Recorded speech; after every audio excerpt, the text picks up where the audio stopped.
Hello and welcome back to True Crime Guys podcast. Man, it feels good to say those words again, Andy. I was kind of expecting like some fanfare, like some. Yeah. Well, yeah, maybe we'll add that in post.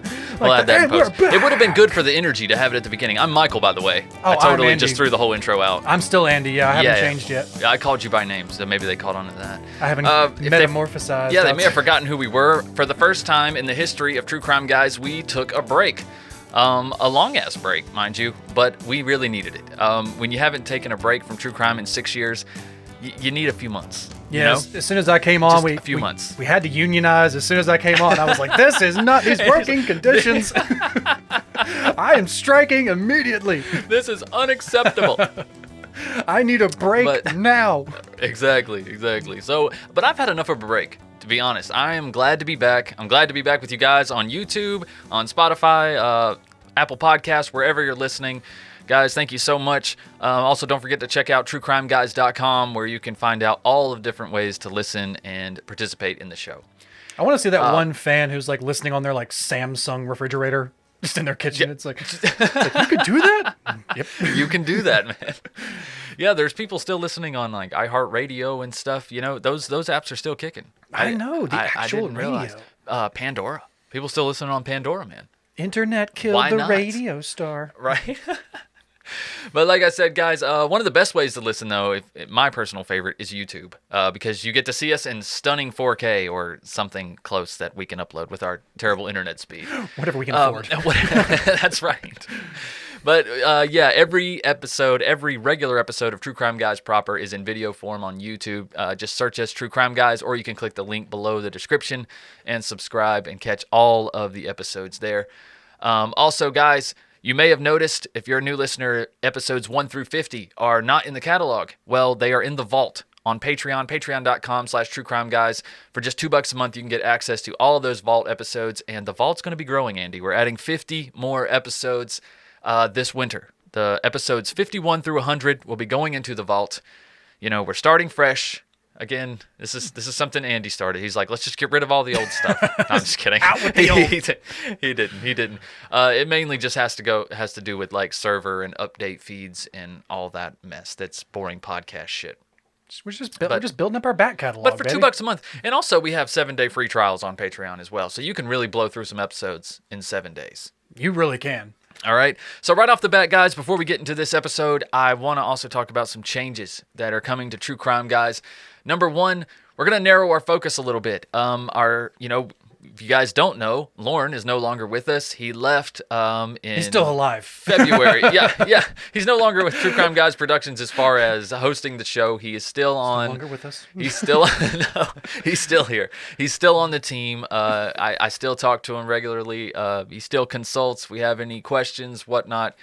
Unfortunately, we will not be doing fantasy football this year, unless someone wants to start a league for True Crime Guys. I just don't have the time to commission it. Neither does Andy. That was kind of Lauren's thing. But you can reach out to Lauren on social media, and I'm sure he's running like 3 other fantasy football things. So he was juggling a lot, and he was like, I can't do it for TCG this week. But I'm like, no big deal. He's got big money invested. He's a high roller now. He doesn't play these free leagues. DraftKings.com, baby. DraftKings.com. That's right. Lauren was like, please sponsor us. Please sponsor us. I got some big bets to make this weekend. Come on, DraftKings. Speaking of, Full House Fantasy Football Podcast is a real fun podcast to listen to if you guys are into fantasy football. It's part of True Crime Guys Network as well. But yes, as far as changes to the show, Headlines and Shenanigans, which we did over the summer, we'll be doing that on a monthly basis.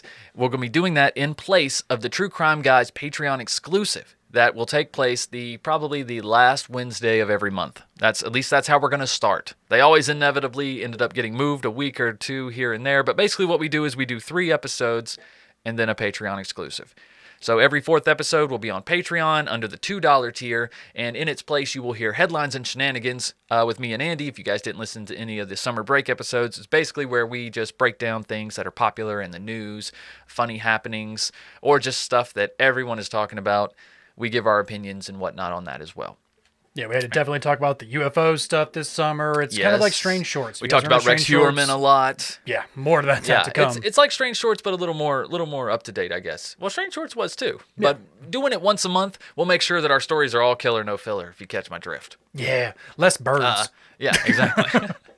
But speaking of Strange Unexplained and the whole Sandu proper, Strange and Unexplained, where you can find anywhere you listen to podcasts, will be on the YouTube channel now. I am going to start doing the main story part of Sandu proper in video form, so that will be available on our YouTube channel as well, starting September 4th. So when you're hearing this, the new episode of Sandu is already out. So lucky you, because obviously this drops on September 6th, Andy. Yeah, you probably have already seen a post about that.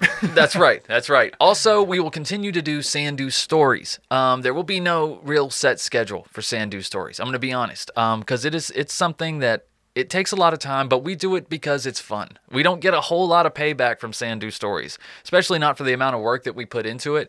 But it is something that I would say we believe in. Yeah. Something, that we want to leave as part of our legacy. It's something that we've always enjoyed doing. Andy's always been big into media and entertainment and big movie buff and into script writing and whatnot. So this is a way for him to use his talents. This is a way to do something that I love. So Sandu stories will continue, when we get time. And we are sorry for kind of releasing one episode of a series before we took our break. We are going to finish that series. Yes, there are 2 more episodes. They're already written. It's just having the time to sit and record these and getting everybody in the studio, new voice actors. Yeah, that was kind of our bad for doing a series and then starting one before we took our break. It just was the scheduling mishaps there, but we're going to finish that series, and then Sandu Stories is going to more or less start coming out on a when they are ready to come out completed. Right. So like when we have a series finished, we will promote that series and release it. There you go. So you'll start to see more of things like that instead of just every 3 weeks or every 2 weeks. So. Exactly. Putting ourselves to that schedule, with already having the schedule here for TCG proper and Sandu proper and all that, it was a lot to balance, and we felt like the quality of the different shows was falling, and that was our fault. So, you learn from your mistakes. We took a break. We regrouped. So we're back. So without further ado, let's get into this shit. We are doing some cult shit, possibly for a few weeks. You ready to go do some cult shit, Michael? That's right. I am so ready to do some cult shit. This week we're talking about Tony Alamo. No, it's not Alamo, okay? And I know I'm not a good source for how to pronounce it. See? Not pronounce things over here. I'm not a good source for pronunciation. I'm not. I just always think of it as admittedly dirt. So. I think of it as Joe Dirt, and it's like, so I put a Tony on the end, call it Dirte. It's cool. Dirte. It's like, it was Alamo. I throw an extra O on the end, call it Alamo. It's cool. Well, the reality of it is he just wanted to sound more Italian, which we'll get to later. And, obviously. Yeah, Alamo. Anyways. But Tony Alamo, a.k.a. Bernie Hoffman. I don't know why he changed it. What a great name, right? He sounds like a pro baseball player, though, Bernie Hoffman. He sounds like a baseball manager. He sounds like the manager for the all Mets. The managers played, right? Well, he just seems like a career manager. He's just a career manager. Just was never good enough. Just damn good coach. Like, you were a hell of a bat boy, and then you knew all the players, so we just let you go right to manager. But Bernie Hoffman. Yeah. He did manage some stuff. He managed a cult, actually. And he was a cult leader all the way from the 1960s all the way up to the early 2000s. That's a hell of a run. That's a long standing. That's a hell of a run. I bet he's got a nice pension plan with that career. Nope. Got a nice retirement saved up with that. He really put in the time. Yeah, but unfortunately his empire crumbled in the early 90s, and he died in 2017. Some of his followers are still running around America, though. Andy, you've already made contact. Putting flyers on windshields advertising his usual talking points of fire and brimstone, and, of course, the old adage, follow me and only me, or perish in eternal flames. Get saved, and, of course, send me money. Oh, that money's a big, right? Like I said, the last both pamphlets, the last paragraph and a half of both pamphlets is a definition of tithe. It's in case you didn't know, it's 10%. Okay, it doesn't matter. In case you didn't finish reading the first one, it's on the second one. So just in case you skip to the end, it's still there. Don't worry. Exactly. But what I was referring to with Andy making contact with one of these followers, he actually came out of work one day. The whole reason we're doing this case, Andy came out of work one day to find himself bestowed a beautiful pamphlet I think I have one. I This think I have lovely one cult, right over and here. we have shown. And Michael here, can reach right over here. I think I wrote some stuff on there. Don't mind that stuff. That's just some stuff I need to remember. But Probably. yeah, this lovely this bad boy little- right here. Look at that. That was on your car windshield. Okay. Yeah, I had that little bad boy. That's when you know you've been accepted. This is a book, baby. This is good. Some It's high quite a quality reading material. You take this right to the toilet with you, baby. Quite a bit of literature, I must say. Single space too. Single space. Well, listen, just man. No pictures. No pictures. There's some pictures of Tony on the front. I know, but I'm just like, that's a big message right there. Single space, no pictures. Well, cult leaders, they're rarely at a loss for words. They have some things to say. They have something to say. None of it matters, but they have a lot to say. But Tony made a splash. Like, you can't argue that. He made a splash. And he was a prominent leader in the Jesus Freaks movement of the 1960s. And he gained a significant number of followers and amassed a substantial fortune, I think up to $9 million. However, he was later arrested for committing tax evasion and child trafficking for nefarious purposes, hence why he is the subject of our show today. Very rarely does the cult leader ever go out to the sunset. No. Very rarely does the cult leader get to end on a high note. Very, very, very rarely. Very rarely indeed. All right, you ready to get into this, Andy? I think it's about time we get into good old Tony Alamo, baby. Let's do it, man. Roll the intro. It's Alamo, by the way. I remember the Alamo. Joplin, Missouri, he was born and raised. Made his way out to California. Started yelling at folks on the streets of LA. All you Jesus freaks, rise up and pray. Denim jackets and douchebag shades. Paranoia, he had it in spades. Met God himself in Beverly Hills. And when he told the story, it gave him chills. Holier than the Holy Ghost. We remember the Alamo. We remember the Alamo.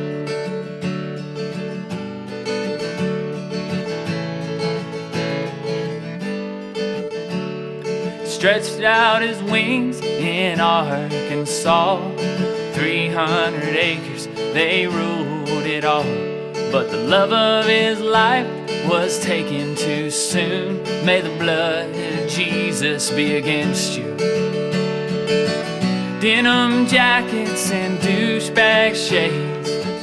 Paranoia, he had it in spades. Met God himself in Beverly Hills. And when he told the story, it gave him chills.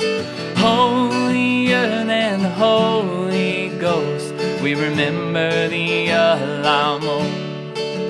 Yeah, we remember the Alamo. And all his denim jackets and douchebag shades. Paranoia, he had it in spades. Met God himself in Beverly Hills. And when he told the story, it gave him chills. Holier than the Holy Ghost. We remember the Alamo. Yes, we do.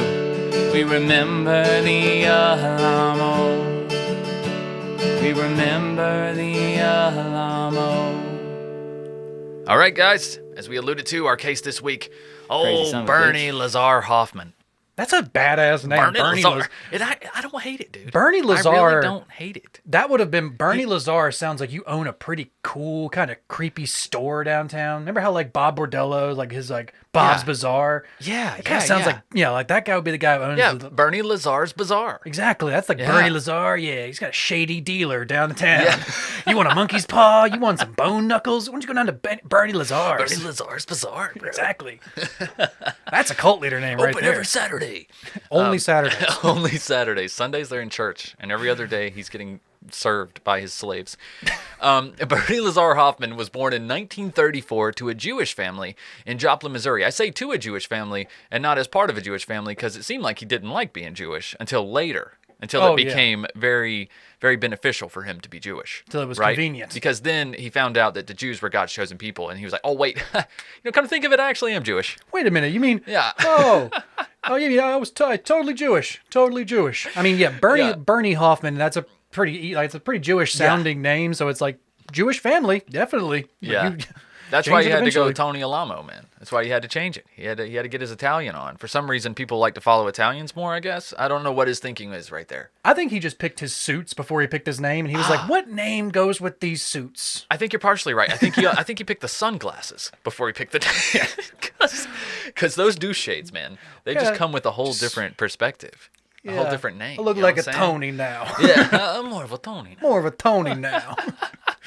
That feels right. That's right. But his childhood was reported to have been pretty unremarkable. Nothing crazy happened to turn him into a sociopath that we know of. But, But it got interesting once he moved to California as a teenager, though, to make a name in the music industry.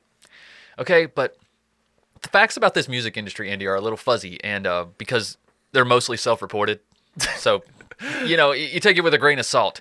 But by the mid-1960s, he was in Los Angeles and worked for a time as a pop singer under the names of Mark Hoffman and Marcus Abad. Marcus Abad. And claiming to be a music promoter who had been asked to manage the Beatles, the Doors, and the Rolling Stones. And he just turned them down. He's like, nah, I'm just going to start a cult. You know what? I'm going to see what other options I have. I don't really like money or people at the top of their game. Yeah, I'm kind of like in the wind right now. Yeah. Really liquid. What would you say you guys name it? The Bugs? Oh, the Beatles? Oh, yeah, I'll get back to you guys. Sounds pretty similar to kind of like Charlie Manson's backstory. I'm working with the Windows, so I really don't know if... Working with the Windows right now? Yeah, it's kind of like Charlie Manson. Like, you get a little bit of that Manson vibe in there. Like, kind of going out to California as a teenager, getting into music industry. I mean, he didn't have the same... Now, he did produce some music, though. Yeah. No, we're going to get to that in just a second. I mean, so did Charlie, but still. Right. Exactly. So while the management deals for the Beatles, the Doors, and Rolling Stones obviously never came to fruition, what is a fact is that Bernie had a supernatural experience in an office in Beverly Hills. Okay, this changed everything for him, Andy, where he became a born-again Christian and instantly turned his life around. Okay. I think I remember reading about that in the pamphlets. That's the moment where he met Jesus Christ. That's correct. And God told him to open a music label. I think that's a direct line in the pamphlet. It's like, I met Jesus Christ in a Beverly Hills recording studio. He did. In 1965. I think that's the opening of it, isn't it? I think it's part of his testimony when it gets into like Tony's testimony. Yeah. It's one of those like, I met Jesus Christ in 1969. Oh, okay. Something like that. I would open with that too. I mean, if I met Christ, that'd be the first thing. Yes. Honestly, what more do you need to know about him? I mean, I'm sold. But he opened a small music label, with Christ's blessing, of course, Alamo Records, which produced a few successful 45s, most notably from the Sons of Adam, who worked with him in 1967 and described him as a fast-talking hustler with his own agenda. Now, I looked up the Sons of Adam. They're kind of cool. They're kind of like Jefferson Airplane-ish. They're kind of dark, heavy for the time, heavy rock for the time, but now we would just call it like probably psych or groove rock. Sounds like type deal. Sounds like a death metal band, like the Sons of Adam. The Sons of Adam, yeah. Cain and Abel, Sons of Adam. Yeah, they're not that hard. They're not hard rock for today's standards. No. But in the 60s, yeah. Little doo-wop. little disco. But Tony also claimed that he recorded a hit single entitled Little Yankee Girl, although literally no music reference book from that time contains a record of it. I couldn't find anything myself. But in Las Vegas in 1966, old Bernie married Edith Opal Horn, and they then legally changed both of their names to Tony and Susan Alamo. I mean, that definitely rolls right off the tongue. It sounds a little bit more like an established cult couple, Tony and Susan. Yeah. Because Edith Opal, that's just that's a country name right there. That is. Edith Opal Horn. She sounds like a country star, like a legend. That is a country like come deep. See Edith Opal Horn at the Grand Ole Opry. Exactly. That's like some Dolly Parton-esque, and that's a deep country name right there. Edith Opal. Well, it didn't work for her acting career, but we'll talk a little bit more about that later. That was her first choice career. Okay, then she had to settle for cult leader. It's an easy second. But I don't really know. I'm guessing he chose Tony because it's probably the most popular American Italian name that we can think of. And then I don't know why she chose Susan, but like I said earlier, Alamo was because he wanted to seem more Italian at this time. But Tony became a fiery street preacher on the streets of L.A., now emblazoned by his new partner in life, preaching an apocalyptic version of Pentecostalism. And if you don't know what Pentecostals do, they fucking get down. They get down in church, okay? The branch of Christianity best known for spirited music following modern-day revelations and miracles and demonstrating signs of being baptized in the Holy Spirit by speaking in tongues. Yes, I have been to these churches. Not only have I been to these churches, I have attended these churches for some length of time, and I have seen all of these things. I will stop to tell a story because I remember that time. Let's hear it. When Michael was attending one of those churches when we were early 20s. We got some good ones. We were early 20s, and Michael was attending one of those churches. He asked me to come play with him, play drums for him. He did not fill me in that was the kind of church we were at. I told you they were energetic. You said that's a fucking difference. I'd used to some Southern Baptist every once in a while, some off claps. I'm sitting there playing drums and people start sprinting towards the stage. I'm like, are we about to get rushed? Like, about to get a stage dive up in here? Yes. Yes, they get into it. They get into it, okay? There's the twirling of the flags, there's the dancing, there's the speaking in tongues, there's the shouting. This sect it's not quite the sect of Pentecostal in what you're familiar with Appalachia. That's where you get like the snake handlers. Yeah. That's down the road a little bit. That ain't far from us still. That's just down the road.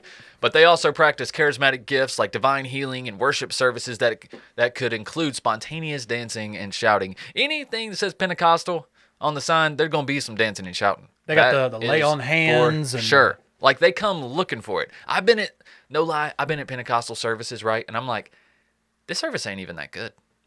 It's not even that good. I'm just being honest. The music is not even that good. The person they're singing out of pitch. Like, I can't even focus. If I wanted to be in God's presence, I couldn't even do it right now. I don't think God's in this building right now. And people are still. I'm like, you're not even listening. You just came to run around. Yeah, you wore gym shorts. Are those sweatbands? No. You didn't even wear shoes. I knew you were going to run. Those fucking Nike Shocks?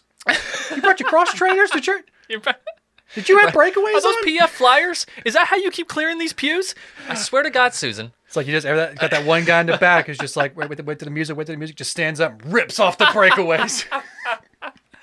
You knew it. When I led worship in those churches, I knew. I'd be watching people. I'd be like, oh man, Claire's about to take off. If she makes 3 laps, this is a good ass service. Ooh, Bonnie's about to bounce. See her hopping. Ooh, she's about to clear that pew. All right. Back to Tony. So in 1969, after success as a street preacher on the Sunset Strip, and I say success because he rallied quite a following, but we'll see how he did. He bribed the homeless mainly. I mean, this ain't no Jim Jones yet. He ain't got right. But Tony and Susan founded the Alamo Christian Foundation in Hollywood. And their followers would walk the streets of Hollywood and offer a hot meal to anyone willing to take an hour drive to Agua Dulce for a church meeting. Okay? So they attracted hippies and the isolated youths of the time mainly, and started calling themselves Jesus freaks. Many of Tony's first apostles were sex workers, alcoholics, addicts, and once warm and fed, they would often stay with the foundation as Bible students and lay preachers. I mean, why not? Like, life seems like it's really turned around for you now, right? Like, you made all the right decisions. You followed God, and look how great your life got all of a sudden. Yeah, now you're in a compound. You got food in front of you, clothes on your back, place to sleep. You were on the street on Skid Row. Yeah, it's like I feel like did I read correctly that they were the cult that kind of started the term Jesus freaks? Allegedly, he is a big leader in it. Yeah, like that term also became popular again, like not that long ago. But I'm sorry. Yeah, it did. It started coming a little bit more. Yeah, kind of like QAnon, kind of right-wing conspiracies. It did pop up a little bit past the past 10 years, but yeah, I did read that like his cult was they were like the Jesus freaks, and that's where the name started spreading. Anybody who was like going door to door for Jesus was because like this cult was the Jesus freaks. Right, and that could be it too. It could have been just because of people were so charismatic back in the day, as far as proclaiming their Christianity and so bold to go into the world and shouting and whatnot. You don't see that very often now. Like, you still see it in small towns. Yeah. I might go up to I see a guy preaching at the gas station every now and then, but nobody's listening. You know what I'm saying? But at this time, there were huge groups. There was a huge movement for this.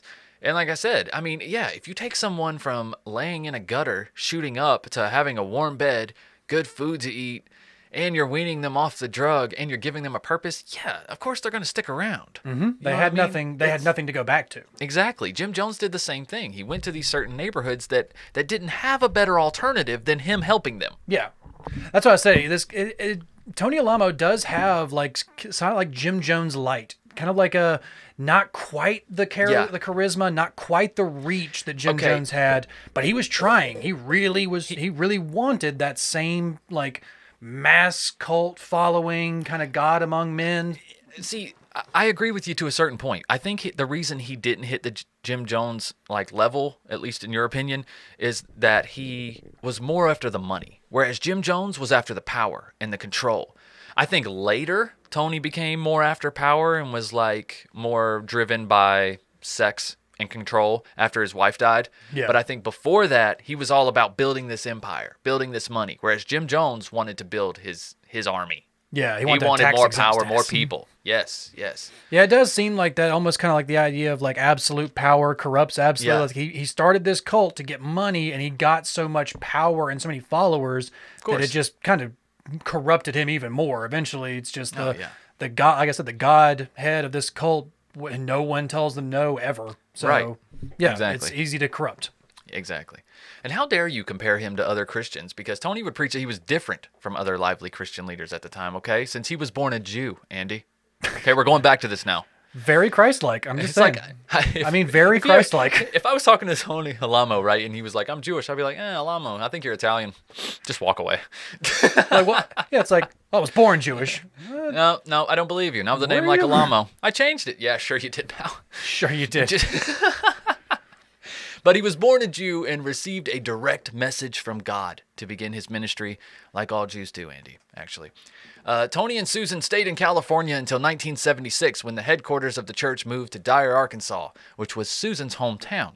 Okay, she had connections here. And plus, small town people are easily manipulated, especially in the 60s. I mean, let's just be honest. Yeah, definitely. You know what I'm saying? That does like an Arkansas name. Yeah. Edith Opal. Yeah. That's an Arkansas name if I've ever heard That's one. Arkansas name all day long. After the move, the church membership grew to several hundred members and began setting up businesses in the nearby Alma, Arkansas area to make themselves more self-sufficient. It was encouraged that the members practice communal living on the 300-acre compound.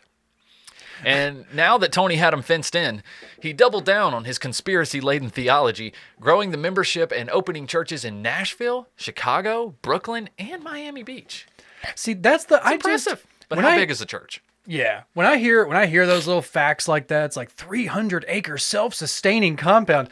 I just look over at Michael because I feel like there's just a slight bit of Michael that's like, God damn, it does sound good. Hey, that 300 acres, that does sound 300 great. acres self-sustaining. That sounds pretty good right there. Maybe I should be a cult guy. Listen, it's not all bad. That's why people join, Andy. I'm just saying, remember we had the idea for the MLM cult. So like get the 300 acres in a compound. I'd be a little less hands-on, which we'll talk a little bit more about Tony's beliefs and practices right now. But like I mentioned briefly a second ago, Alamo's theology was built on a large number of conspiracy theories, which were clearly explained in the tracts and pamphlets that they printed themselves to hand out to their community. So he was anti-Catholic to the utmost degree, and he accused the Vatican of controlling the White House and, of course, exposing their plot to attack all religions in the world, because that's what the Vatican's doing. If you wanted to present more Italian, why are you like that's... Catholicism is predominantly Italian. Like, it's the Roman Catholic Church. It's almost like he really doesn't know what he's doing and he's not that smart. It's weird, like, I right? don't think you... It's like but that can't be the case. I think you let the sunglasses pick the name. I don't think you really looked into this. He didn't really think it through. I don't think you looked into this. Yeah, it's weird. But another quote from one of his tracts states, quote, narcotics, prostitution, pornography, booze, and black market, literally every impure thing can be traced right back to the Vatican. End quote. You know what? That's probably pretty true right there. Let's end this right now. I'm not going to argue, but I don't know. I'm not going to say that's fact. That doesn't sound like fact, Andy. Quit. You're going to get us taken down or something. Every evil in the world. Yeah, right. It's a little bit of a stretch. But he also thought that UFOs were messages from heaven and were alerting the faithful to inevitable end times. Yeah. Literally anything that radical religious people don't understand is the end of times. Period. If they don't understand it and they're radically religious and they base everything on their life on this religion, their purpose, their eternity, their afterlife. Typically, I'm just saying, something they don't understand, something that can't be explained. End of times. Yep. End of times, Andy. That's all I can tell you. And that world's That's all I going can to tell hell. you. World's Aliens, going to hell. end of times. But we've had aliens since the 30s. It's been end of times since 30s. It's a slow Listen, burn. It's a slow burn on that apocalypse. 100 years, that's dropping the bucket of eternity. I'm just saying, it said the fires of hell would, overtake the world. I mean, it's a slow burn, but it's a controlled burn. It's coming up slowly. You'll see it coming. Hold on. Yeah. It's coming. See, it's coming. I mean, you're going to die before anything happens. I mean, it's way off there, but it's coming. But the cult was similar to a lot of evangelical Christians in that they required all members to follow a strict moral code which forbade drugs, homosexuality, adultery, birth control, and, of course, abortion. Well, you can't have birth control and abortions because then how are you going to get new members? That's exactly correct. How are you going to get them born into members? Too many of his new members were actually born into the cult. It's pretty astounding. However, they differed when they required all members who joined their on-site drug rehabilitation program to take a vow of poverty and turn over all their money and property. Yeah, Okay? drug addict. Because if you don't have money, you can't buy drugs. That's what Boom, drug addicts you're are healed. known to do. That's definitely what they are known to do. Just give up all their money and possessions and property, and that's exactly what drug addicts are known It's to so do. funny that it's like if they would have just stayed on the street, they would have lost all the same stuff. So it's like, are they in really? But now they live on a 300-acre farm. I mean, you're living, but They live on a 300-acre farm, Andy. that's what I'm saying. It's a selling point for Michael. It's pretty nice. Michael's not the hardest person to get into your cult. You present him with some pretty good land acreage and a good little area That's for right. himself. I can play the part for a while. I can play the part for a while. So all this right here is mine. Okay. All right. What do I gotta do? All right. I gotta wear this little vest. This little okay. I mean, this can is wear just 100% cotton. I'm cool. That's fine. Cool as hell. that. Right. Oh my god. But after giving up all their money and property, shocker, Andy, they would have no choice but to live on the compound and work for free. But their payment being room and board and education, of course, at the on-site schools for their kids. And those schools went all the way up through high school. It's the Tony Alamo curriculum, actually. Something just, I'm just not feeling a strong sense of accreditation from this school. You don't think so? You don't think these credits transfer? I just, is that what you're trying to say? I feel like their curriculum may have like a few blank spots in it somewhere. There could be a few things they miss, but I doubt it. This is their entire curriculum, folks. This is what they teach the 12. It takes 12 years to memorize 12 years, and this is the entire curriculum. Yeah, you have to memorize it or you two get pamphlets. lashings. But in addition to going to school from kindergarten until high school under the thumb of Tony would also decide personal life matters for his followers, like telling them who to marry and when. And like I said, he was also very invested in the education of the children, those brought in through conversions and those born into the compound. And a lot were born into the compound because he actually targeted single mothers who were pregnant, promising them that he would raise and take care of their child if they would join the cult. Mm-hmm. Oh, you don't know how you're going to take care of this baby? You don't know what you're going to do? Yeah, how you I got get a 300 job? acres. I got a house for you to live in. I just need you to do this work and be part of this. Yep, you just come live here, do what I say, do some chores, and you'll have Sew everything a couple taken care denim of. jackets. I'll take care of everything else. How good's Right? your acid washing? How small are your child's fingers? We need bedazzlers. Yes. You ever bedazzled before? But yeah, Tony controlled everything. He would determine who got new clothes, who was allowed to eat. He would direct them to only flush the toilets every few days. So what the fuck is up with that? And if you weren't one of the lucky ones who were chosen to eat at the compound, then you might have to resort to dumpster diving to feed yourself. Just depends. And I think sometimes he would punish people as well and starve them of certain things, at least for a little while. That's textbook cult leader behavior. Yep. To starve them, keep them sleep deprived, keep them exhausted. Don't let them think. Don't let them do anything else. That's right. Don't let them feel like they're part of the organization anymore. You can't give them a break. You have to break them physically and mentally to be the big successful cult leaders. That's like I said, textbook behaviors to keep those people as docile as possible and as weak as possible. Yeah, because you don't want an entire church deciding to rise up against you. It's not going to be good for you. Absolutely not. Because he had hundreds of members at any given location. So, yeah, if they decided to go against old Tony, but he had a lot of soldiers. He had a lot of loyal soldiers in those under ranks. But speaking of grooming kids and getting them young, in 1982, Tony began a child care business and issued a new track called Tricked with 2 exclamation points. Yeah, like trick or treat, tricked, right? And in it, he claimed that the atheists were tricking everyone into believing that resources were going to run out for future generations, and that they wanted to invite millions of immigrants into the U.S. while simultaneously supporting the abortion of 2 million babies a year. Okay? In Tricked, he offered to pay for the delivery of those babies and take care of the child, get this, Andy, for life. For life. So you're just trying to buy a baby? Exactly. Okay, I'm just following, just buying a baby. Luckily. However, once the government came knocking to find out if the foundation was running an unlicensed daycare, the response was, quote, "What we have is a church facility where mothers and fathers and their children come. This is a clubhouse, not a daycare center." That's right. That's straight from Tony himself. There's a clubhouse. There's a bunch of kids Right? here. It's like, dude, even churches have to be approved daycares. Like, even churches at daycares, you'll ride by and they'll be like, this is a 4-star daycare. This is a 5-star daycare, whatever. You know what I'm saying? Like, you still have to be under some type of, what's the word I'm looking for? Some type of government management or some sort of licensing, something. Yeah, You can't sort of supervision. You Right. gotta have some kind of checks and balances when you're taking care of children. You Absolutely. can't just be winging it. Yeah. But all this time, Tony and Susan were making millions off of the unpaid labor of their followers. They began their most profitable business yet during this time, which was, we've alluded to many times, the bedazzled jean jacket business. Oh, baby, You are not ready for this business, Andy. We're going to have some of them coming up on the screen, and you'll Pop start some of 'em seeing there. them. You'll That's start right. seeing some denim You see jackets these as bad we're boys? talking. These things are amazing. But remember tapes and CDs? Oh, yeah. Well, then you might remember the 1987 cover to Michael Jackson's Bad. You remember that, Andy?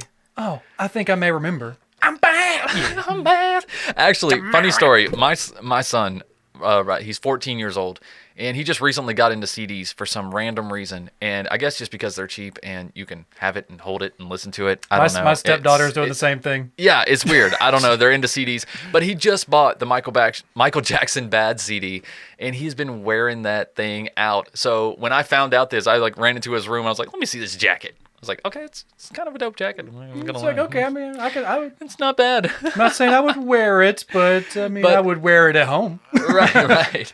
But on it, he's wearing a leather jacket customized by Tony's cult. And but this jacket business started in Alma, Arkansas, in a converted restaurant, and mostly featured bedazzled and airbrushed denim. Now, dude, I was kind of on board with these jackets until they started bedazzling them. The airbrush, not that bad. You know, a lot of celebrities can really pull it off, even with the bedazzles. Like I said, we got Dolly Parton right here in one of these. I'm looking Dolly at some can pull off pictures of anything. them. Dolly Parton in a denim jacket is just fucking money. Mr. T can pull off anything. But there's then Miley Cyrus. I think she has one as well. There's quite a few people. Yeah. But they began with raw denim that they then bleached and sewed, and they added stencils and airbrushing, and they let the children of the cult, of course that's what I was referring to, the tiny fingers, stick and apply rows upon rows of crystals to make what is admittedly a decent looking jacket. I'm not going to lie. It's some of them are pretty sick. I mean, if you saw this and you're walking down Hollywood Boulevard and you see one of these things out on like a little table somewhere, it's gonna catch you. That's probably what you're going to spend your money on. You're like, ah, damn, I don't know about that. Hollywood. Damn, look at that like, bedazzle. How much you got on the denim jacket? They'd be like, you know what? Why don't you take the denim jacket along with this pamphlet? Listen, man, a lot of people loved them, and that is not up for debate. People did love these things. Celebrities in the past and present still love these jackets. Besides the king of pop, they were sported by Elvis, Dolly Parton, Mike Tyson, Brooke Shields, and Burt Reynolds. And they're being worn today by more current artists like Miley Cyrus, Nicki Minaj, and even Frances Bean Cobain, Kurt Cobain's daughter, if you're not familiar. Like I said, if you got Mr. T, Mike Tyson, and Burt Reynolds wearing these jackets in the 60s and 70s, yeah, those are the coolest goddamn jackets on the market. The jackets right now. were pretty awesome, dude. Just saying, if those three men are walking out in those jackets, yeah, that's the coolest jacket on the market right now. Yeah, but what was not cool was the working conditions that the unpaid laborers had to deal with making these jackets. And that also would have cut into the profits, you know? We'll get to that later. Duh. The area was full of bleach fumes that men, women, and children worked in for up to 14 hours a day. They believed that they were making these jackets for God, Andy. So they also felt that they would have his protection, right? Like, what size is God? Is he like a 44 long? Is he like a... Nice. Is he a wide? I like that wordplay joke. That's good. But one man that was working on the jackets, he said, quote, "We did it with zeal." One man that grew up on the compound. One of the 500 or so children. He was born after Tony reached out to a young mother with the promise of caring for her child in exchange for her and her child's membership. They were often told that if they left the church, they would lose their salvation and, of course, go to hell. Everything. You're going straight to hell. If you go against Tony at all, if you put those fucking bedazzles in the wrong place, you're going to hell. Okay? Don't mess up. Don't mess up the blue jean jacket. Measure twice, cut once. No, listen, don't risk it. Once you sew that denim together, you bleach it. If you mess up on the airbrush, the whole thing is ruined. Yeah, doesn't come out. No. But the official name for the jackets was Tony Alamo of Nashville. That's it. That doesn't even scream jacket to me. It doesn't scream jacket. Tony company. Alamo apparel. Like, you could have done, like, what the fuck? Alamo apparel. He just wanted people to know where they could come find him. Yeah, probably. And probably these jackets were most popular in country music back then, I would think. Yeah, you got Dolly Parton and Elvis wearing them, but then you got, like I said, Mike Tyson and Burt Reynolds. But that's later on. That's later on. It's not the 60s, obviously. But Tony Alamo of Nashville is what he called the company. And it came from the largest country western store that the church opened. And that store became the flagship for their jacket sales and hosted plenty of celebrities, so they say. Even later, when legal troubles started creeping in, the interest in the jackets really didn't wane. Alamo even told a reporter, quote, "The clothing is so groovy, everyone wants it no matter what they think I am. No matter what, the superstars are going to want my jackets." I love the idea of, like, no matter what they think I am, these jackets are fire. They want these jackets. Did you see these jackets? Of course you do. Look at this jacket. And to be honest, he was right. He was right. But at its height, the Alamo Empire was worth at least $9 million and ran approximately 30 businesses. Now, it's hard to say what it was worth for certain, since most of the money was hidden, and of course the labor was unpaid. But there were definitely successful trucking companies, a hog farm, a grocery store, and a couple real estate ventures that turned legit cash. And don't forget that tithe, Michael, the most important fund. The most important thing. The most important source of their revenue stream, the tithe. Well, that's what kept everything going in reality. That was just what they reported to the IRS. They had to tithe, and they didn't get paid. What the hell? You guys are receiving $8 million in tithe? What? This is incredible. Who are your members? Right. But Tony even owned a nightclub in Alma where Dolly Parton performed, allegedly. And Bill Clinton went to that performance with then-girlfriend Hillary Rodham. And in Bill Clinton's 2004 memoir, Clinton recalls that this was his first introduction to Alamo, calling him, quote, "Roy Orbison on speed." There is not a doubt in my mind that Bill Clinton was at that party, groovy as a motherfucker. Just being like, all right. I get one of them jackets, man. Yeah, that's a pretty man, cool that's a pretty good jacket, man. I'll wear that jacket, man. Go ahead and put it on me, baby. I'll wear that jacket in a heartbeat. Hey, Dolly, you mind if I come up there for a sax solo? Hey, Hillary, you think this jacket looks good on me? What do you think, Hillary? Of course it does. Don't worry, baby. I got you one, too. But in Bill's memoir, he also mentioned Tony's later drama involving tax evasion, a brief standoff with the police at the ministry compound, and Susan Alamo's remains being found on the compound, which... That's all you. That's right. Susan actually died quite young, only in her 50s. More on that in just a sec. So, part 4 of this crazy podcast. I don't want to say any of that. Part 4. Mm-hmm. All right, so let's get into some of Tony's run-ins with the law, some of his legal troubles. Okay? He was briefly arrested and served a little time for an illegal weapons charge back in 1966, but his real issues came from the financial beast of an empire that he built. Well, more so his unwillingness to pay federal taxes on that said empire. That's where they always always get you, man. It doesn't matter. Every single cult. You can do whatever the fuck you want, but when you don't pay your taxes, they will bring down hellfire That's on right. you. Until you're a certified religion, you got to pay those taxes. Even then, I'm just saying, like, you better not skip out on, like, you better pay every goddamn cent that you're required to, or they are coming for you. Yeah. But before we get too in depth in those legal issues, let's talk about Susan right quick and her remains being found. Okay, so let's back up. Let's give a little more of a background on Susan real quick. This episode is brought to you by BetterHelp. Tell me this, creepers. Do you, like me, lie in bed at night, begging for that sweet relief of sleep to take you, only to be kept awake by the out-of-control freight train that is every mistake you've ever made since birth? Oh yeah, creeps. That's a normal run-of-the-mill night for Andy here. Oh what, you thought this dark humor and wit came from talent? Oh no, baby. That's 100% homegrown trauma right there. And if you've got some trauma in your life as well, I want to let you know there's help available, even for you. I can speak for myself when I tell you that talking to someone about those traumatic things in your past, the ones that keep you up at night, it genuinely does help. Nothing gets any better by keeping all that stuff inside. So maybe it's time to open up a little bit, you know? If you're thinking of starting therapy, give BetterHelp a try. It's entirely online, designed to be convenient, flexible, and suited to your schedule.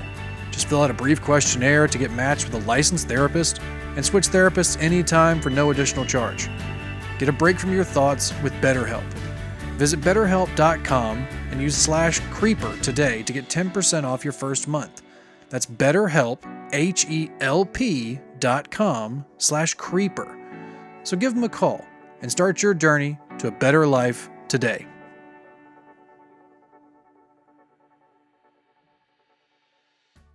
She was born in 1925. Like I mentioned earlier, she was a struggling actress with the name Edith Opalhorn. I can't imagine why. And when she met Tony... Headshot, Edith. Right? Come on. You don't want Edith in your movie? Edith Opal? Come on, right. Edith. Right. But she met Tony and they married in 1966. At that time, she had bleached blonde hair that she wore in a bouffant style. It was her signature look, along with her fashionable dresses and long pearls. Now, she was an integral part of the ministry, supporting Tony every step of the way after being a successful street preacher in her own right. Now, she was as charismatic as Tony was in front of a crowd, and really as much of a face of the ministry as Tony was. Honestly, most pictures, he has her in them. I think he truly loved Susan. I think they loved each other. I think they were made for each other. They kind of felt like, not so much like the Jim Jones situation, but who was it? Was it the Heaven's Gate cult? Who, like, the two leaders of that? They just like needed each other to really vibe, to really. Gate? Was it it was like Marshall Applewhite and Marshall Applewhite was Heaven's I can't Gate, remember the other but the girl's I can't name. remember his. Yeah, I can't remember his partner's name. Okay, but like those two people, they're the closest thing we can they think like of. needed each other, and because those two stars collided, that cult became formed. It's like it probably wouldn't have formed with just either one of them alone, but the combination of those two charismatic, shady motherfuckers became what is this cult now. Yep, encouraging, igniting each other's passions. Yeah, sometimes it can work for the bad. But in the early 1980s, Susan got a diagnosis of breast cancer, and she believed that God would heal her and basically took no medical action, and eventually succumbed to it in 1982, just like less than 2 years later. Shocking. Yeah, that's heartbreaking. That's the sad side, but that also lends a little cred to the fact that they believed what they were talking about. I mean, you got to give her some credit. I mean, if she believed God was going to heal her. That was something that I did kind of question when I looked into her death and stuff, because you gotta see a lot of those cult leaders. Sometimes it's like they will preach all this stuff, but then when something bad happens to them, they'll just kind of sneak and go get medical help. They'll go to the hospital. They'll go take care of themselves because they're what I'm saying is bullshit, but they're buying it. Yeah, my chest is hurting. I'm gonna go to the ER. So it's like they know that they're spitting bullshit.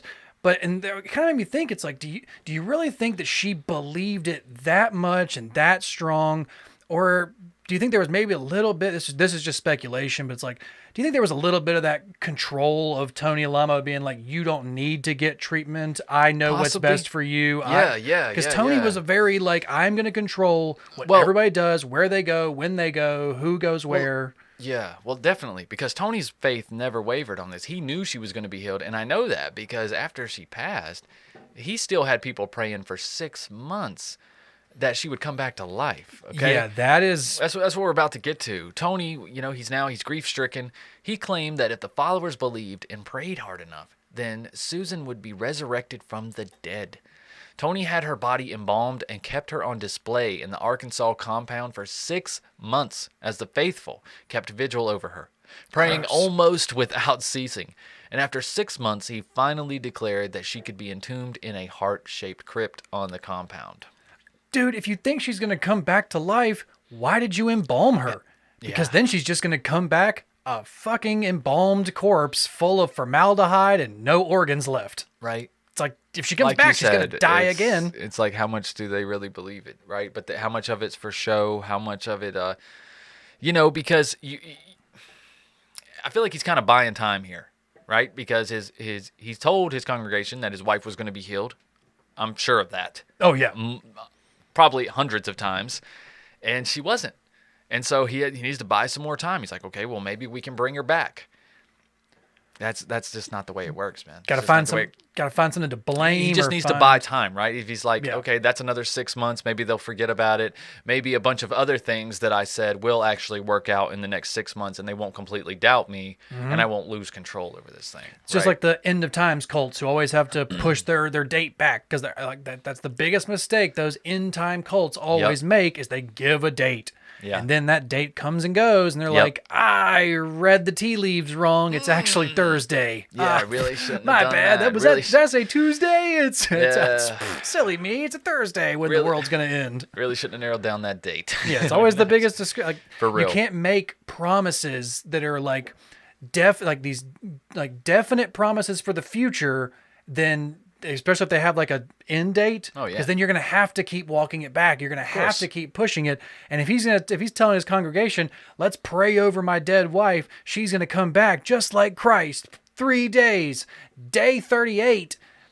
It's starting to stink. Like They you might gotta start doubting you a You little. gotta start Yeah. like figuring out what you're gonna spin. Right. Well, he was kind of saved in a way, but not in the best, because his compound was raided in 1991.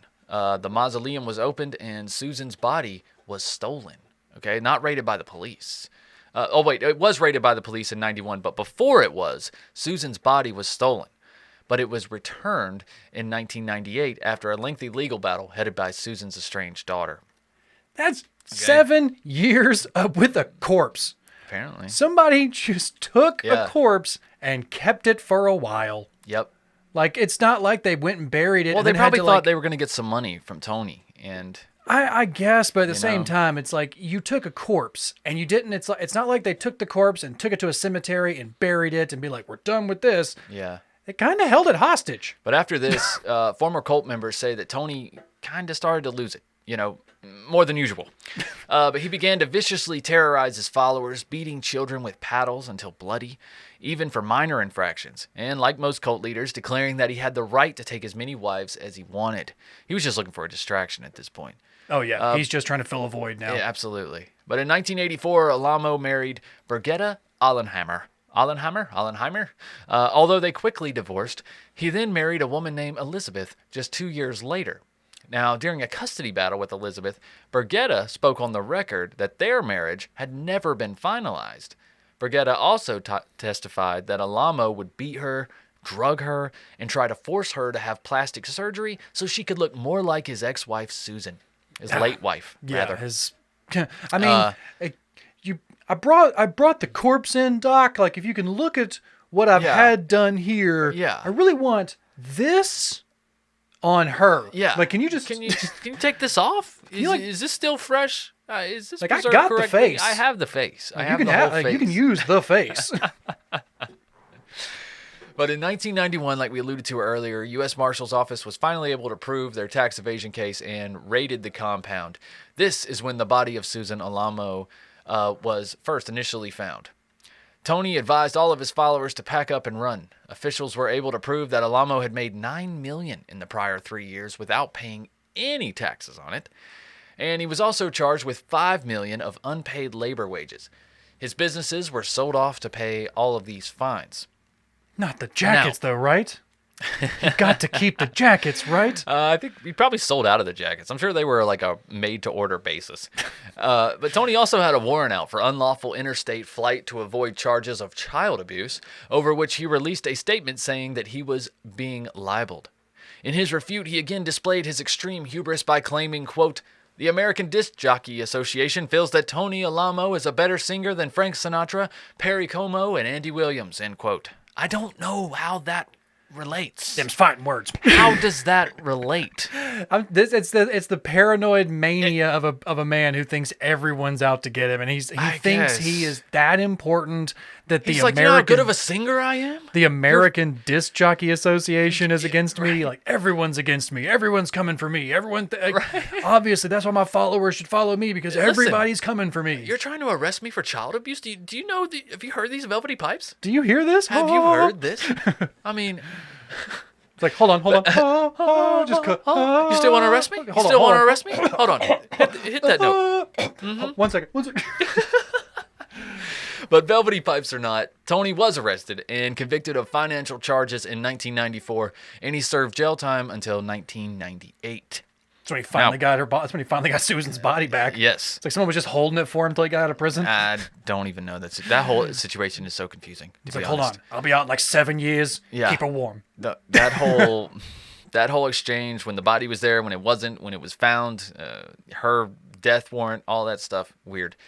But he continued to communicate with followers while in prison, telling them that his battle with the IRS was actually a battle with the devil, of course. And once he was released, he quickly reestablished his church and built a new compound with about 100 loyal followers. He could get that one hundo, man. He could get that hundo quick.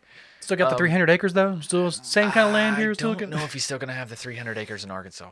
However, at this time, some of his more dangerous theology began to take root, though, Andy. Even more dangerous, okay? Okay, now this is when we start getting into the kind of sick cult leader mentality again. If you like this guy at all up until this point, that's about to change, I think. Yeah. Some of these quote-unquote theories that Alamo included were that God condoned polygamy, gay people were sent by Satan, and most importantly, that the age of consent was whenever a girl would hit puberty, saying, quote, God impregnated Mary when she was about 11 years old, end quote. I don't know where the hell he got that shit. Yeah, we were finding some quotes about how some of the just disgusting things I guess God told him that when he saw him in Beverly Hills. Oh, yeah. I mean, God was probably like, hey, well, check this out. Look at this picture. This girl's like 12, man. Bro, look at this. Look at this. Yeah. It's like, fucking baby mama. Isn't that illegal? Oh, fucking baby mama right there. Look at she that. hit puberty. Jesus my Christ. baby mama right there. Look at that. That's fucked up. But no, he did. He said some creepy shit. Like, he was talking about how, like, the girls would be considered old bags by 18. Oh, yeah. They would have, he would tell his followers that they would have had sex with hundreds of men by the time they were 18. God. Yes. Yeah. Excuse me. After Susan died, it was known that Tony officially remarried a few times and also began to take multiple wives. But what became more and more clear was that his preference was for teenage girls, or younger. For a time, he reportedly had up to 10 wives each under the age of 15. At least 5 girls testified later that they were married to him in a secret ceremony and then taken across state lines for sex. One of them being only 8 years old at the time, Andy. 8 years old. Yeah, we probably should have put like a little bit of a disclaimer before we started getting into his parts of his crimes. Like there is, he's a fucking piece for the of rest. shit. There's child abuse, sex things. It's not these cult leaders never go out on top. I'm just saying, they don't go out on a good note. Yeah, and of course all of this, but at least it brought attention to him, and this shit started coming out because in 2008, the Alamo compound was again the subject of a federal raid, so I guess he did get the compound back. But this time, instead of tax evasion, they were looking for signs of child abuse and porn. Officials had investigated the rumors that he took underage girls across state lines and gathered enough evidence to arrest him. His own quotes don't exactly support his pleas of innocence.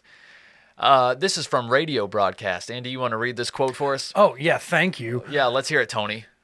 Now, the Bible's filled with stories where God commanded young women to get married, and when they start their periods, they are women. According to God's word, they should be able to be married at 13, 14, 15 years old, and in cases they've menstruated already, 12 years old. I'll make an exception. Jesus. Yeah. He also contended that Mary was as young as 6 at the time she conceived Jesus, and sarcastically asked if God could be considered a pedophile. I mean, if God's a pedophile, like, what's wrong with me, right? Exactly. Like, it's cool if God... Well, here's another quote from him, Andy. Read this. This is a direct quote about it. Yeah, I love it. Love that I'm getting to be this person. Let me be this character. You want to take the Almighty God to jail because he wanted the Son of God to be born of a young virgin?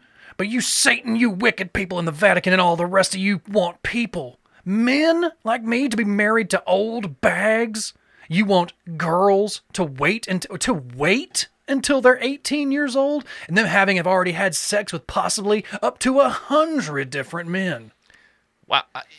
What the hell? What statistic? What did he read? What did he find? You want these girls to wait until they're 18? Men at 18 years? What the fuck is he talking about? Where are you? Oh my God. Yeah, he's insane, man. Alamo seems to think that all the ex-members upset with him are just unhappy that they didn't get more of his affection. Oh, of course, yeah. Daddy didn't love me enough. Right. I'll take this quote for you, give you a break. He says, quote, "You get a young girl and you get them mad at you. They'll lie that you've had sex and that you've raped them or something. This is just the nature of women, especially if you don't continue to have relationships with them. They will leave, and they will tear you to ribbons with their lying tongues," end quote. Oh, yeah, absolutely. Jesus all Christ. those women are just lying succubuses. All the women folk. Man, you just have to think at this time he's just trying to shock people. You know, he's just got to go down in a blaze of glory. He believes what he believes. I mean, when you've been this awful, you can't go back on it now. It's almost like he's just fucking. he's just testing what are you going to keep letting me get away with? Like, is anybody ever going to say no to me? Like, I'm just going to keep saying the more outlandish shit. Yeah. Yeah. Like, it's just continuously rolling, like, and it doesn't even help his situation. That's how I think he truly believes it. It doesn't even help his situation. It's like, you can't even lie long enough to get out of fucking jail. Like, what the hell? No, you're not even like trying to hide it anymore. You're not even being he believes charismatic. This shit, man. He's a sociopath. And Tony was convicted in 2009 after 5 women courageously testified that they were married to him when they were minors, and then trafficked outside of Arkansas for sex. He was ultimately convicted of 10 counts of transporting minors as young as 9 across state lines and was sentenced to 175 years in prison. He also had just to be pay, safe. Yeah, definitely. He also had to pay $2.5 million in restitution, and to do this, his remaining properties and businesses were seized and sold off. Tony communicated with his followers from inside prison still, though, but his influence took a large hit, as you can imagine, and the church began to dismantle, as did Tony's health. He died at 82 years old on May 2nd, 2017, not even that long ago, at the Federal Medical Center in Butner, North Carolina. Hot damn, what was he doing in North Kakalaki at that time? He had to get these pamphlets out, Michael. He had to get these pamphlets out. That's probably why they're still passing them around out here. Apparently, they had a bunch left over at the prison when he died. Yeah, right. But yeah, he passed at 82 years old. Apparently, he had some pretty wicked UTIs. Good. Yeah, fuck him, right? Fucking good. I hope you died from dick pain. Right. I hope that is the cause of your death. Piece of shit. I hope you died of dick. But the Alamo Ministries posted a death notice on its homepage and is still in existence. It has not declared who the officials are running the organization, but the organization is most assuredly still active and still printing pamphlets, littering car windshields across the country. Right, Andy? Gotcha. That's how they do it. I'm keeping it. I'm definitely keeping it. Don't worry. It's not going in the trash. No, we have to keep it now. It's just like, it's like a funny memento now. So that's the story of Tony Alamo. But a very interesting part of his case is some of the personal testimonies that we were able to find of people who were in the cult for, a certain amount of time or whatever. Some people were high level. There is a documentary on ID. I think it's called Evil Lives Here. It's a show. It's called Evil Lives Here. Is that right? I think so. It's like 4 episodes. It's 4 parts. It's like a mini series of a documentary. And there's a few episodes that pertain to the Tony Alamo case. And I watched a few clips of it. And it is really good. It's completely a reenactment for the most part. Yeah. But it is pretty good, and it definitely helps you understand what these people went through. But in 1990, a Catholic author received a pamphlet titled Nailed in her mailbox. She wanted to learn more, so she posed as a potential member and visited the compound in Arkansas. Now, in the town of Alma, the church owned a restaurant, clothing store, 2 gas stations, and other assorted businesses. The compound was funded by these businesses and included residential quarters so that members could live communally. They had a school, a chapel, and a main office. It also had a 24-hour phone room so that anyone at any time could call in for salvation. Now, all this was shown to this woman when she visited the compound. She said the compound was gated and barricaded based on reasoning from Tony. Quote, a Jesuit deacon tried to set us up for a massacre there on 3 different occasions, end quote. I think that's Jesuit. A Jesuit Oh, I'm deacon. sorry. Yes, I'm sorry. A Jesuit deacon tried to set us up for a massacre. So I guess that's why it was so protected. But Again, he also the paranoia of him thinking, oh, yeah, they're trying to massacre all my followers. Yeah, that's bullshit. Nobody don't think they were. tried to attack it. No. He also had, here's another quote. We just don't want anybody up there at all. I don't tell my guards to be armed, but when I went to the Vatican to see the Pope, they put machine guns on me. Always bringing up the Vatican. It's Because like, he's the fucking Pope, and you're Tony. right. You're just Tony, man. You're actually Bernie. I mean, I know you got velvety pipes, but you're just Tony. You're just Bernie. Yeah. But here's another cult member's quote. I was on the streets when Tony Alamo found me, says Joan, a resident of the Dyer compound, a place where last names were rarely used. Quote, I was into drugs real heavy when Tony took me in. Tony gave me food, shelter, and a Christian husband, end quote. 18 years and 3 children later, Joan remains a pawn in the Alamo organization. She spends her days, nights, and weekends working for the foundation while raising her children to become, quote, worthy followers of Tony Alamo. New converts, called, quote, baby Christians, are placed under the watchful eyes of, quote, older brothers and sisters in the Lord. And here's another one from a foundation minister. It kind of makes me think of just the idea of like how much he controlled everything. He's like, I'm going to bring you in. I choose who you marry. I choose when you have kids. I choose how many kids you have. I choose I choose what those kids learn. Yeah. And compared to overdosing in the street, it's a pretty good alternative, I guess. This guy, Ian Mann, he was a foundation minister in the cult. So he was, probably a couple steps under Tony, but pretty high level, probably got the boss people around, probably had some power go to his head and whatnot. But he says, quote, we don't have a seminary or anything like that, he says. Once they're saved, we just pray a lot with new members, teach them how to read the Bible, show them how we minister, and then send them out into the field, end quote. Mann teaches the new recruits to forsake their parents and cling to the foundation. The converts are warned that if they leave the organization, they will lose their salvation and, of course, go to hell. Duh. Absolutely. You're definitely going to hell. One former foundation employee testified that he and other workers were forced to, quote, sleep on the floor and eat food out of garbage cans. Workers suffered from lack of sleep, very poor nourishment, and a constant work schedule. You really couldn't think for yourself. You lived in fear. And the foundation browbeats people. It stands them up and belittles them. They get a good grip on your mind, end quote. I was watching a clip about, it had some interviews just like this and some different stories and stuff. There's another guy, because I didn't see this one in our notes. We didn't have this guy, but he was talking about how it's the exact same thing where he was brought in and accused in front of a bunch of people. Then it was this he said, she said, bullshit back and forth, but it's all in front of Tony. Tony is the judge, jury, and executioner of all of this. Mm-hmm. And apparently the kid was like, well, my mom told me this. And Tony's therefore like, so your mom is thinking that she can interpret my teachings instead of just accepting them. You don't get to interpret my teachings. I don't think she was. You have to accept them. And he made this kid she was just going over Bible verses with him, and she didn't check the interpretation with Tony first. She just made up her own. Yeah, and he was like, that's not what that verse means. Yeah, you don't get to interpret anything. Yeah. You take what I say, I interpret, and you just follow what I say. And he made this kid go up to his mother and yell at her and then strike her repeatedly until it was hard enough to satisfy him. Yeah, what he said was, she obviously has a demon in her, and you need to beat the demon out. That's the kind of mentality that as the cult starts spiraling, as the pressure starts mounting, as the IRS is circling, as all the different government agencies are tracking you down, it starts to spiral out of control. You see this numerous times with different cult leaders over the years, where when their feet are starting to get held to the fire, they really start to spiral. They start abusing drugs or alcohol, or you saw Jim Jones always wearing the sunglasses because his fucking eyes were just racked the whole time. Yeah, absolutely, man. Another former member who grew up in the cult and worked in the factory where those bomb-ass denim jackets were made still has conflicted feelings about the clothing. Although Benjamin Risha suffers from complex PTSD, he has been active to speak out against the ministries and been interviewed for articles and highlighted on a documentary for Investigation Discovery. I think this is the fellow we're talking about, Benjamin Risha. I think that's the guy you're talking about. Yeah, it was his testimony, but this was a different story. And he says about the jackets, they do look awesome, right? And when questioned how people should feel about them if they learn the full history, he says, quote, I guess I would tell people wearing them, once you know where they come from, to try to go out of your way to help people less fortunate. Go to a place where women are battered or children need help.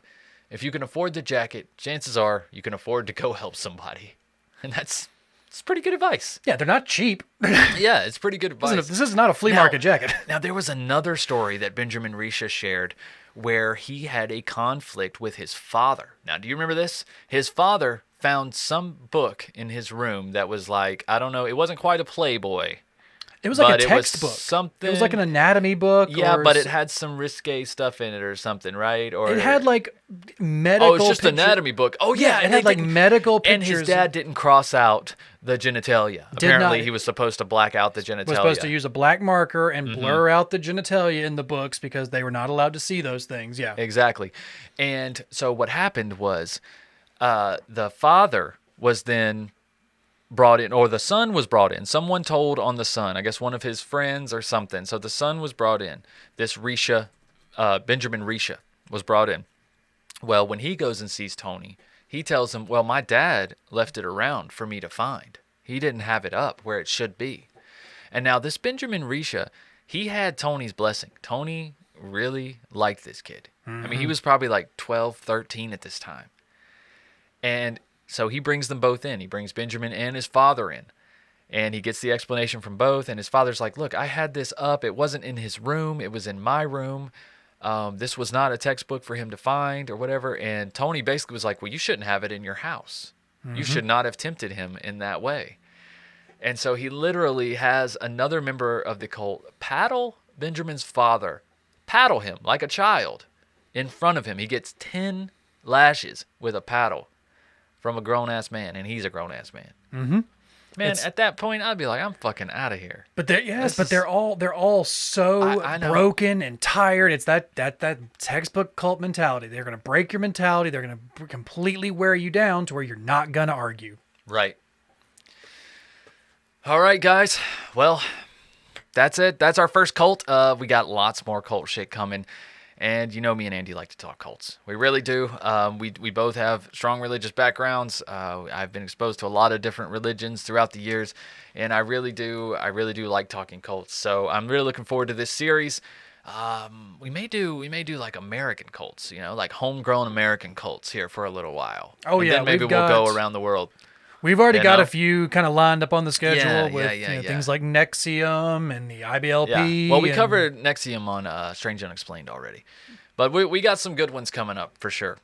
But Andy, for now, before we get to our lovely sponsors, let's have a little antidote, man. Because, we had some pretty dark shit there at the end of the episode. I think we need something a little lighter to lift our spirits. What do you got for us, Andy? I wanted to talk about this story that I found. It came, kind of across my news feed a few days ago, but it was just one of those moments of just like, you've always seen the bits of it where it's like, oh, you go back to the scene of the crime. We'll get a good little news clip absolutely. of the crime, and then we'll get like all the details. You get the police tape. Yeah, that's what I like. Some on-scene reporting. You want that on-scene live reporting. That's right. But in Chicago, a TV news crew was robbed at gunpoint while reporting on a fucking robbery.